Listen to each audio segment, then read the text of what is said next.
Ito ay isang pasasalamat na sa pamagitan ng gamot na ito, ang Entra ay napakalaking bagay ang binigay sa akin.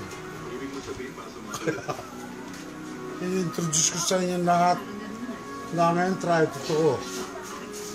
Hindi lamang ito ay gawang biro dahil sa may presyo ba, pero ang laking bagay. Napakalaking bagay. Kaya salamat, maraming salamat sa babaeng tumulong sa akin. Eden. Na si Miss Eden. Na hindi ko akalain na tutuhanin na hanapin niya ako sa lugar na ito. Nakalakad ka tayo. At nakalakad ako.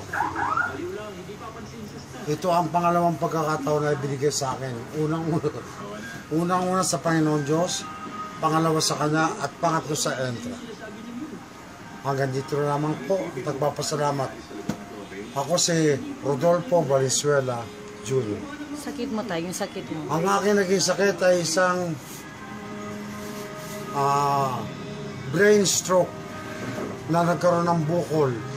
Ngunit sa maikling panahon na aking pag-inom ng gamot na ito ay gusto ko ulit magpa-CT scan kung talagang nawala na.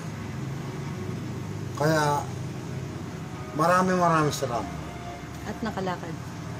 Talagang malaking bagay ito sa akin. Nagtataka sila bakit ako nakalakad. Kaya hindi ko ito malilimutan. Ilang araw kang hindi makalakad tayo? Pamula noon na out of balance ako, siguro mga 1 month. 1 month. Make it. Kasi nung unang inom mo ng Intra, anong naramdaman niyo po? Nung unang pag-inom ko ng Entra, ang akala ko baliwala lang. Dahil sabi mo nga, dudumi ako ng maitim, na ganon, at saka, ang akala ko nga baliwala eh. Dahil akala ko, grapes ng kako ito. Pero yung pala, ang epekto ay nasa loob. Kaya, malaking pasalamat ko. Isang napakalaking bagay itong Entra. At saka maraming gamot. Merong bata na nagsusuka. Napainom nyo? Wow. Gumaling siya. Wow. At ang anak niya, ayan si Beng, makakapagpatunay. May mga bukol sa ulo. Pinahiran lamang nito. Kaya makinis na ang ulo. Wow. Kaya napakagaling. Yeah. Kaya sabi ko, pag nakaubos kayo ng isang bote, bibili na kayo ng isang buo. Wow. Dahil ito ang katotohanan. Tsaka gawin natin tong misyon. Sige. Kung kinakailangan gawin natin mission to, pahig ako. Sasama ako. At magsasalita ako sa lahat ng tao na ito ay hindi gawang biro lang. Hindi katulad ng mga sabi-sabi na kesyo mahal pero hindi nila alam ang katotohanan. Kaya, salamat tumulong. Masaya din ako, Tay. Dahil nakita ko yung progress ng paglakad mo. Diba nakikita mo ko, nakahiga lang, nakaupo ka lang sa wheelchair. Oo, totoo yan.